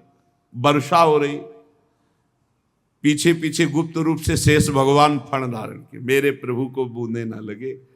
जब वो लीला कर रहे, वसुदेव जी को पता नहीं कि पीछे शेष भगवान फण धारण किए, वो तो बस चिंतन में चले जा रहे हैं, कैसे वहां जाएंगे, कोई जान ना जाए कोई। और वहां पहले ही योग माया ने पूरी व्यवस्था करी, पूरा का पूरा परिकर सब बेहोश है, नींद में, किसी को सुध नहीं है। केवल यशोदा मैया को प्रारंभ में इतना था, कुछ हुआ और बेहोश हो गए। क्या हुआ ये निर्णय नहीं हुआ। पूर्ववासियों की समस्त इंद्रिय वृत्तियों की चेतना हर ली, सब अचेत हो गए। इतनी मोटी जंजीरें लगी हुई थी, ताले लगे हुए थे, जेल के साथ टूट गए। भगवान श्री कृष्ण को गोद में लिए हुए जैसे जैसे आगे बढ़ते, सब दरवाजे अपने आप खुलते चले थे और पहरेदार सब सो रहे। बादल नजदीक आकर मानो बरस रहे हो, ऐसे लटक लटक के बादल। शेष भगवान अपने फणों से जल को रोकते हुए 1000 फण धारे पीछे पीछे चल रहे। यमुना जी ने देखा कि प्रभु पधार रहे, तो पहला चरणामृत तो हमारे अधिकार बनता है। अरे जिनके चरणों का ध्यान बड़े बड़े महापुरुष शिव आदि करते हैं, आज वही प्रभु मेरे पास आ रहे हैं। आनंद में भर गई यमुना जी और उफान। यमुना जी ने जब उफान आनंद का लिया तो वसुदेव जी के प्राण बहुत घबरा रहे हैं कि अब क्या करें, लौट सकते नहीं, कोई नौका आदि है नहीं। चलो प्रभु ने आज्ञा करी है तो वही देखेंगे। अब मेरे प्राण चाहे चले जाएं, मेरे लाला को कुछ ऐसे। यमुना जी उफान कर रहे कि चरण छू ले, और वसुदेव जी उल्टा सोच रहे कि यमुना जी बढ़ रही तो लाला को बचाए। देखो ये समर्पण है, मेरे प्राण भले चले जाए, बस आज्ञा का पालन, प्रभु को पहुंचाना है और सुरक्षित पहुंचाना है। यमुना जी ऐसे थपेड़ जोर जोर से बढ़ रही। भगवान ने कहा बाबा तो और ऊपर उठाते चले जा रहे, तो यमुना जी और बढ़ती चली जाएंगी। एक श्री चरण बड़ा, ये वसुदेव जी को पता नहीं, जो ही यमुना जी को श्री चरण प्रभु के स्पर्श हुए तो तुरंत नाभिभर हो गई और ऐसे एकदम शांत। वसुदेव जी बाबा के नगर में गोकुल में गए तो डर रहे थे कि कोई देख न ले, लेकिन वहां कोई देखने वाला था, सब सोए हुए थे। उन्होंने अपने पुत्र को, अब वो ऐसे देख रहे थे, और जहां सुलाया तो वहां भी पुत्र था। पार्श्व में योग माया और वही पुत्र। भगवान के इस अवतार में दो अवतार हुए। एक हुआ चतुर्भुज नारायण भगवान का अवतार जो वसुदेव देवकी के सामने, और एक हुआ पीछे आपने सुना है नंद बाबा और यशोदा मैया बहुत ऐश्वर्य समृद्धि सब रिद्धियां सिद्धियां अठखेलियां कर रही। ब्रज तो यहां रिद्धियां सिद्धियां अठखेलियां कर रही, कौन पूछता है। अवस्था डल गई थी नंद बाबा की, चौथापन था, और ब्रजवासी बाबा की इस दशा को देख के सह नहीं पा रहे थे। बाबा खिन्न रहते थे। उपनंद आदि वृद्ध गोपों ने परामर्श करके पुत्रेष्टि यज्ञ का आयोजन किया। सबने यज्ञ पुरुष गोपराज नंद को पुत्र प्रदान करने की प्रार्थना की भगवान से। पुत्रेष्टि यज्ञ हुआ। जैसे महाराज दशरथ जी की अवस्था डल चुकी थी तो श्रृंगी ऋषि ने पुत्रेष्टि यज्ञ करा, उससे खीर, फिर भगवान 4 रूपों में प्रकट हुए, राम लक्ष्मण भरत शत्रुघ्न। पुत्रेष्टि यज्ञ का अनुष्ठान हुआ नंद बाबा के यहां। अब उच्च कोटि के ब्रह्म ऋषि वेद ध्वनि आकाश में मुखरित हो रही थी। गोपराज श्री नंद बाबा अंतापुर में यशोदा मैया के पास बैठे हुए कहा, यशोदा रानी इस बार पूरे ब्रजवासियों का आशीर्वाद हो, सब ब्रह्म ऋषि हैं। कई बार हो चुकी, इसका मतलब पुत्र के लिए कई बार उपाय किए जा चुके थे। इस बार फलस्वरूप में मेरे पुत्र होगा। मन में बड़ी कामना है, मेरा विश्वास है ये जो यज्ञ हो रही, चूंकि ब्रजवासियों का आशीर्वाद है और ब्रह्म ऋषि जन बड़े महिमाशाली हैं, पर मेरे मन में एक उदासी छा जाती कि कर्म से ऐसा पुत्र नहीं होगा जैसा मैंने एक स्वप्न देखा है। ये कर्म जनित तो नहीं हो सकता। यज्ञादि कर्मों के सभी फल चंचल हैं और मैंने जो पुत्र देखा है वो अचल है, अविनाशी है। बड़ी आशा, पर लगता है मेरी दुराशा है क्या। वो कर्म फल से तो नहीं प्राप्त हो सकता जैसे मैंने देखा है। मैंने एक स्वप्न देखा जो आज तक तुमसे नहीं बताया, यशोदा रानी से कहा। भगवान नारायण भी उतने सुंदर नहीं जैसा वो बालक सुंदर मुझे स्वप्न में दिखाई दिया। मुझे ऐसा लगता है कि त्रिभुवन में कोई है नहीं सुंदर। एक बार जिसके हृदय में वो प्रकट हुआ उसको कोई आकर्षित कर सके ऐसा त्रिभुवन में नहीं। ब्रजराज की बात सुनकर यशोदा रानी ने कहा, सच्ची तुमने स्वप्न में देखा है? बोले हाँ। बोले मैंने तो बताया नहीं, मैंने भी स्वप्न में देखा है। क्या? बोले मैं नित्य सहधर्मिणी हूं, तुम्हारी सुख दुख की नित्य संगिनी हूं, मैं तुमसे क्या छिपाऊं। जैसे बालक की बात कर रहे हो ना, हमने तो इसलिए नहीं बताया कि आप कहोगे कि तुम्हारा पागलपन है। बिल्कुल वैसे ही मैंने देखा है। श्यामश्चंचल चारु दीर्घ नयनो बालस्तवांक स्थले दुग्धोद्गारि पयोधरे स्फुटमसौ क्रीडन मया लोक्यते स्वप्नस्तत्किमुजागरः किमथ वेत्ते तन्न निश्चीयते सत्यम ब्रूहि सधर्मिणी स्फुरति किम सोयम तवाप्यंतरे। बाबा ने कहा मैंने भी देखा। दिव्याति दिव्य नीलमणि सदृश श्याम सुंदर वर्ण एक बालक तुम्हारे गोद में दुग्ध पान कर रहा है, जो चंचल नेत्र मनोहर विशाल भाल तुम्हारी गोद में स्थित देखा, वो तुम्हारा पयोधर पान कर रहा है।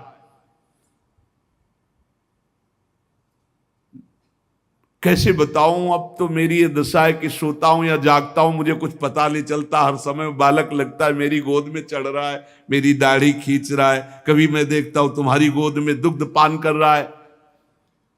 यशोदा मैया आनंद विवल होके कहने लगी, ब्रजराज ऐसा ही, ऐसा मैंने भी देखा है, ऐसा ही देखा है। वो तुम्हारे तोंद पर चढ़े खेल रहा, मैंने देखा है ऐसा। सत्य सत्य सत्य कहती हूं, मैंने देखा, मैंने कि उसे स्तनपान करा रही हूं, पर संकोचवश नहीं बताया कहां वो दिव्य बालक और कहां मैं। ब्रजराज नंद ने कहा, मैंने असंभव समझकर ये बात तुमसे छुपाई थी।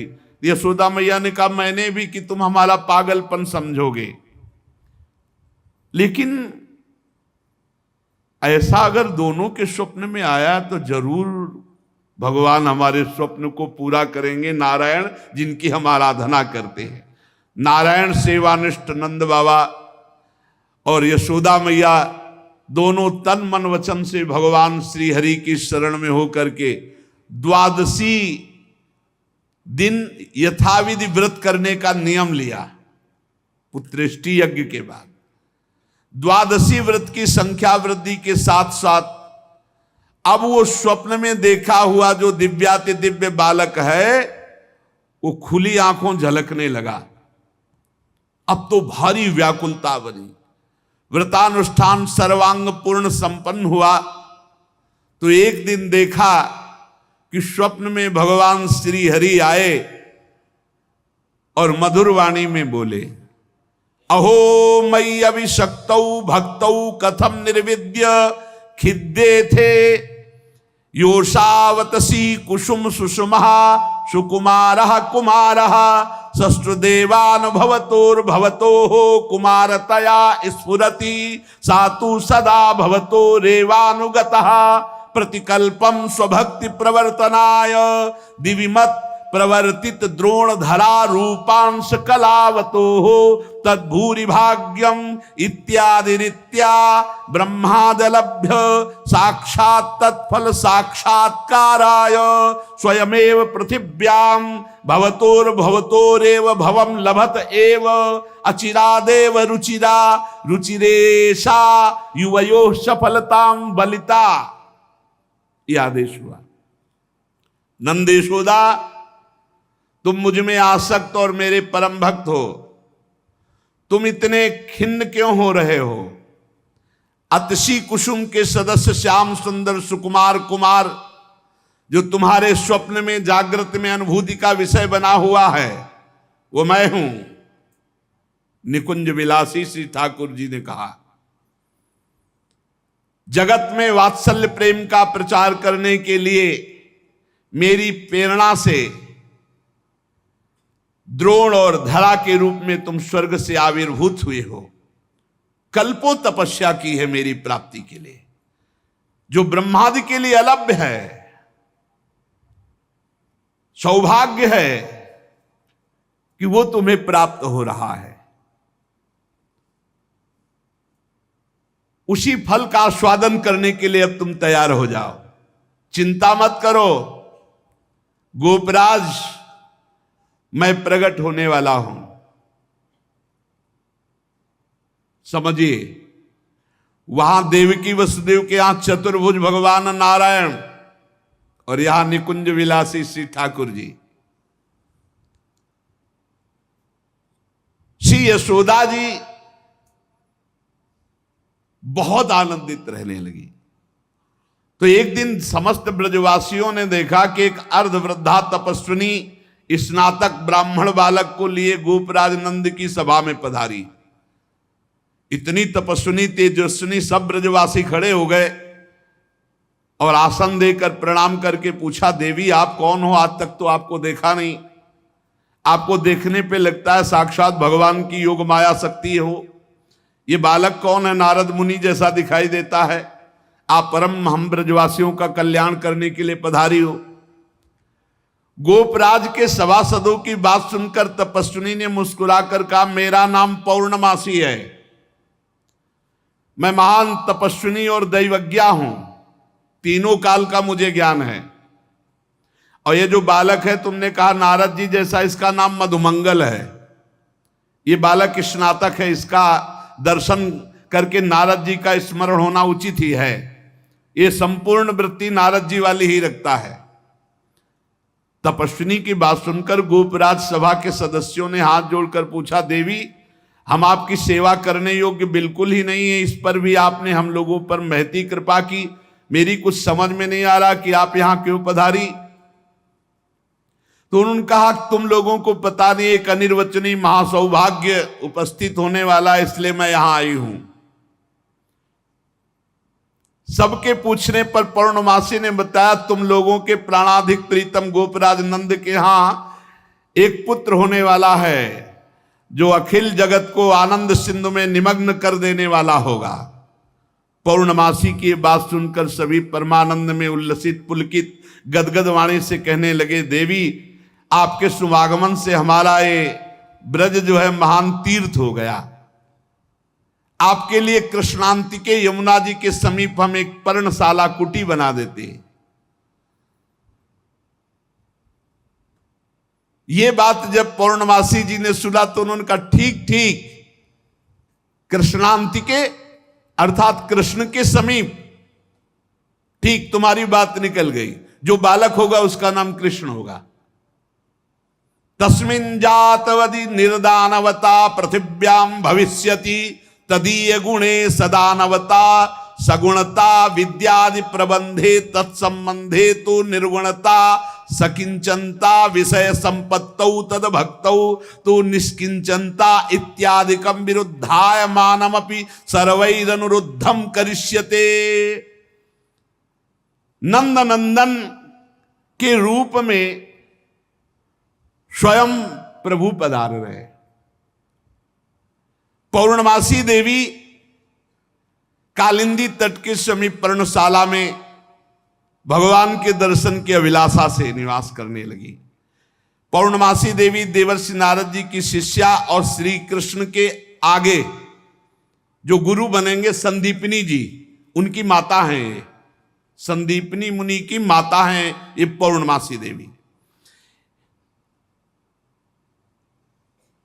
ये महान शक्तिमती थी और श्री कृष्ण की मधुर लीला को सब प्रकार से जानती थी। भगवान की लीला का आनंद बढ़ाने के लिए मस्खरे मनसुखा के रूप में वो मधुमंगल, तो भगवान का जो ऐश्वर्यमय अवतार हुआ वो जेल में, और जो माधुर्यमय अवतार हुआ ये नंद बाबा के यहां। तो जो ऐश्वर्यमय अवतार वापस गया, तो आप देखिएगा अक्रूर जी के साथ अक्रूर जी ने देखा जल में डुबकी लगाकर शेष सैया पर चतुर्भुज नारायण सेन, और हमारे द्विभुज मुरली मनोहर वृंदावनम परित्यज्य पादमेकम न गच्छति, वो कभी यहां से नहीं गए। जो गए तो देखो यहीं से निकलते ही चतुर्भुज हो गए। मथुरा में चतुर्भुज, द्वारिका में हमारे द्विभुज मुरली मनोहर नंद यशोदा के लाड़िले, वो कभी एक कदम ब्रज से बाहर नहीं गए। तो वहां योग माया के द्वारा नंद बाबा को यह पता ही नहीं चला कि हमने लाला में लाला का समर्पण किया, और पार्श्व में देखा, कन्या उठाया और आ गए। जे ही आए तो जैसे जैसे दरवाजे में प्रवेश करते जाते वैसे वैसे जंजीर ताला सब फिट, और जे ही वहां गए और देवकी जी की गोद में उस कन्या को तेवी हथकड़ी बेड़ी जकड़ गई। योग माया के आते ही दरवाजे बंद, हथकड़ी बेड़ी जकड़ गई और पहरेदार जग गए, और कन्या जोर जोर से रोने लगी। जो साक्षात भगवती है, पहरेदार भागते हुए गए, कंस से कहा, महाराज 8वीं संतान उत्पन्न हुई। अब तो कंस के होश नहीं, वो तो जैसे पागल हो चुका, बाल बिखरे हुए, कई जगह गिरा, दौड़ता हुआ आया, दरवाजे खोले गए। बड़ी घबराहट है, बाहर बिखरे हुए, बड़ा भयानक रूप कंस का। जग गए और पैर पकड़ा और कन्या को हाथ जोड़ रही देवकी जी ने कहा, भैया मारो मत। आकाशवाणी हुई थी कि पुत्र होगा, ये तो कन्या है, स्त्री जाती है, अभी बच्चा है, आप क्यों मार रहे हो? भैया तुम तो बड़े कृपालु हो, और देखो हमारे कई बच्चे मार डाले तुमने, अब एक कन्या बची, इसे तो दे दो, मैं तुम्हारी छोटी बहन हूं, बहुत दीन हूं। बड़ा प्रार्थना की, लेकिन वो देवकी जी रोती रही, पैर पकड़ करके कन्या को एक चट्टान पर मार। और ये कन्या कोई साधारण कन्या तो थी नहीं, आद्या शक्ति महाभगवती। हाथ से छूट गई और सामने आकाश में देखा तो 8 आयुध, दिव्य माला वस्त्र चंदन मणिमय आभूषणों से विभूषित, धनुष त्रिशूल बाण ढाल तलवार शंख चक्र गदा। और देखा सिद्ध चारण गंधर्व अप्सरा किन्नर सब स्तुति कर रहे अंबा की। और उस समय देवी ने कहा, ए मूर्ख, तेरी सामर्थ्य नहीं कि तू मुझे मार सके, और तू जिसे सोच रहा है ना कि मैंने मिटा दिया, अरे तेरे मारने वाला पैदा हो चुका है।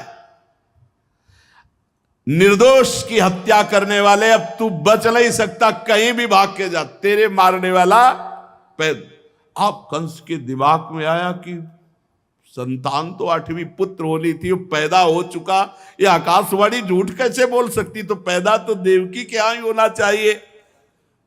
बड़ा आश्चर्य हुआ। फिर उसने हाथ जोड़ा देवकी वसुदेव जी की, व्यर्थ में हमने आपको कष्ट दिया आकाशवाणी, आप मुझे क्षमा कीजिए बहनोई जी और बहन जी। और वो उन्होंने कहा कुछ नहीं, वसुदेव जी से कहा कि ये विधाता भी झूठ बोलता है, आकाशवाणी हुई थी कि 8वां पुत्र होगा, पुत्री कैसे हो गई? मैं बड़ा पापी हूं, मैंने आप दोनों महात्माओं को बड़ा कष्ट दिया। पर वसुदेव जी आपको दुखी नहीं होना चाहिए। जो लोग तत्व को जानते हैं, आत्मा को जानते हैं, वो शरीर के नाश पर दुखी। देखो इनको भी ज्ञान है यार, बड़ा विचित्र। पर उपदेश कुशल बहु तेरे, राक्षस स्वभाव वालों को भी ज्ञान, ये भी उपदेश दे रहे।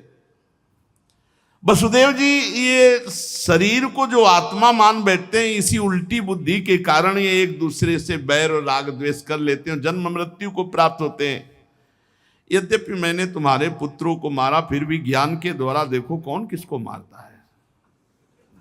बड़ा सुंदर ज्ञान दे रहे। अभी बताएंगे ठाकुर जी आके तुम्हें कौन किसको मारता है लौट के। ये जो अपने स्वरूप को भूले हुए हैं लोग, इसीलिए मैं मरने वाला हूं, मैं मारता हूं, ऐसा मैं दुख भोग रहा हूं, ये मेरे को दुख देने वाले घोर अज्ञान की बात। कोई किसी को मारता नहीं, कोई किसी को दुख नहीं, जीव अविनाशी है, शरीराभिमान के कारण ऐसा। फिर भी मैं क्षमा चाहता हूं आपसे। वसुदेव जी के चरण प्रकार देवकी जी ने कहा, भैया भैया बस पैर छूने की जरूरत नहीं है, आप खुशी रहो। यह आपने बताया नहीं कि अज्ञान के कारण ही, शरीराभिमान के कारण ऐसा होता है, अपने और पराये का भेद। बस बस आपका इसमें कोई दोष नहीं है। जब वसुदेव और देवकी जी ने इस प्रकार, तो कंस वहां से अनुमति लेके चला गया और बुलाया पूरे परिकर को और कहा, योग माया ने जो कहा है वो झूठा नहीं हो सकता। 8वीं संतान पैदा हो चुकी है मारने वाली, तो ये लड़की नहीं हो सकती, ये पुत्री नहीं हो सकती, कुछ है, प्लानिंग करो। वो कह रहे पैदा हो चुका तो ब्रजय में होगा। कंस के मंत्री जितने थे वो कंस से भी ज्यादा बुरे स्वभाव वाले थे। उन्होंने कहा, महाराज आज्ञा करो, ब्रज 84 कोस में आज से लेकर 10 दिन तक जितने भी बालक हुए सब मार डालेंगे हम लोग। बड़ा प्रसन्न हुआ इसका प्लान कि सबका नाश, और भगवान पहुंच चुके हैं। यहां से ईश्वर स्वरूप और यहां से ब्रज के लाडिले ठाकुर कभी बाहर नहीं गए, पक्का मानना। कभी ये जितने संत जन ऐसे थोड़ी जी रहे हैं, पूरी भावना में नहीं जी रहे भाई। छिन छिन बिहरत संग, छिन छिन निरखत प्रेम भरी, छिन जस कहा तभंग। अब जब मैया के नेत्र खुलेंगे, लाला को देखेंगे तो उत्सव मनाएंगे। वो कल अपने लोग फिर उत्सव मनाएंगे। श्री राधा वल्लभ लाल।